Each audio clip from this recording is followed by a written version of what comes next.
9:11. Smagus interviu su garsiais ir įdomiais Lietuvos žmonėmis. Power Hit Radio ryto laidoje su Raminta. 9:11 rubrika ir čia pas mane Skaistė iš X Factoriaus lankosi. Skaistė, tu dar gyva, viskas gerai? O, tu aišku gyva, čia taip gerai. Skaistė, ir aš turiu tau užduotį, kaip ir visiems X Factoriaus dalyviam, vis kažką sugalvoju.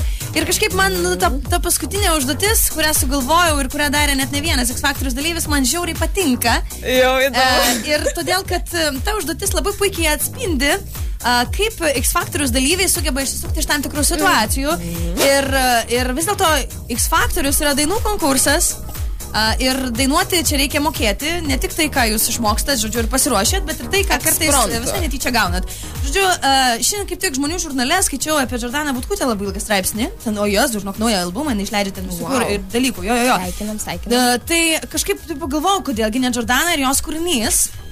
Tu žinai tokią dainą, kuri labai populiari būna per Kalėdas. Toks filmas yra. Vienas namuose. Taip, tai va, tai yra pirmas posmelis ir ten... Priedainį moku. Priedainį mokė. Išlydėjai akimis. Taigi, sakai, popsą klausai. Jo, bet priedainį tai labai gerai žinau, o posmas to... Bet žinok, tau nereikės čia žinot tos melodijos iš tikrųjų, nes aš turiu tokias tam tikras muzikos stilius, kuriais tau reikės pabandyti padainuoti šitą dainą. Gerai? Man patinka. Tai, žodžiu, kūrybai tavo atsidaro terpė, čakros atsiveria ir pradėkime nuo roko.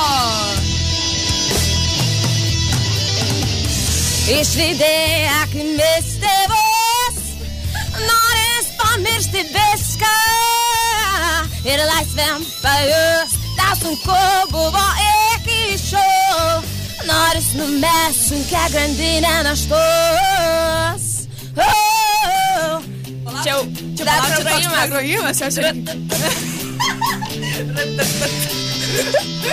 Ir tuoj vat bus priedainis, ant kurio jau, kaip sakant, pasirodė. Vienas namuose. Jo. Vienas namuose tu darai, ką nori. Vienas namuose daug kam galvoji. Niekas nežinos apie ką svajoji, nesužinau. Ok, šitą mes padainavom jau. Aš siūlau iš tikrųjų visiems TV3 darbuotojams atkreipti dėmesį, kai kiekvienais metais yra rodomas filmas Vienas namuose. Kodėlgi nepareklamavus filmo taip, ar ne, Skaistės balsu? Gerai, dar vienas muzikos stilius, kuris, nežinau, ar tau artimas ar nelabai, bet, pažiūrėsim, kaip tau seksis, kaip sakė. R&B. Išlydėjai akimis tėvus, noris pamiršti viską ir laisvę pajust. Tau sunku buvo iki šiol, noris numest sunkia grandinė naštos. Čia vėl pagrojimas. Aš nežinau, žinau. Aš irgi nežinau. Tai improvizuok. Bet gerai, tau visai surėpa gerai sakės, tvarkės, nu? Vienas namuose tu darai, ką nori. Vienas namuose daug ką apgalvoji. Niekas nežinos, apie ką galvoji. Nežinos.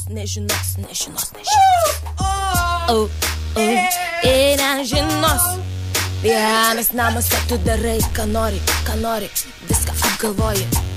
Eik tu savo, žiūri gerai. Geras, žinok.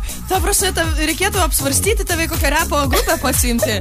Nes, kažkaip gerai tau sekasi čia visai. Skaistė, trečioji yra užduotėlė tokia visai kitokia. Liaudės. Liaudės. Tokia kitokia, palauk, čia turi nuskambėti.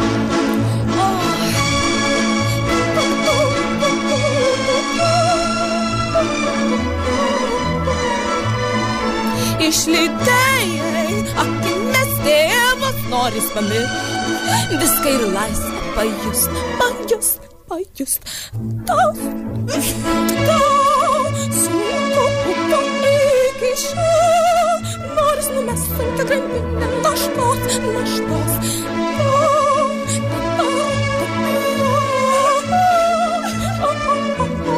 Ir priedainis. Vienas namuose tu darai, ką nori. Vienas namuose daug ką apgalvoji. Niekas nežinos, apie ką svajoji. Nesužinos. Vienas namuose tu darai, ką nori. Vienas namuose daug ką tu apgalvoji. Skaistė, žinok, manau, kad operos... Nepriims. Kaip žmogus sijautė. aš net atsistojau. Eina, savo, kaip čia... Bet fain. Bet fain, aš turčiau visiems namuose pabandyti. Jo, aš linkiu galą prieš jūs skaistę. Ačiū, Raminta. Iš tikrųjų buvo labai smagu ir labai noriu palinkėti tau gerų rezultatų X Faktoriuje ir špagatų darimo konkursuose, jeigu tokia kada nors bus. Dar, o tu dabar gali greitai paraginti už tave balsuoti, kodėl tai reikėtų daryti, žiūrėk į kamerą. Ačiū iš tiesų visiems ir ačiū tiems, kurie ir balsuoja ir vis balsuoja ir mane palaiko ir jų tik tai dėka aš galėsiu dar pasirodyti šį sekmadienį. Dėkoju visai giminiai, draugams, pažįstamiems ir nepažįstamiems ir labai tikiuosi, kad jūs mane vis dar palaikysit, nes tikrai turim labai smagių dainų, smagių lyriškų dainų. Ačiū tau, ačiū Darčelė. Čia buvo Skaistė iš X Faktoriaus. Iki. Gerą dieną, turbo dieną.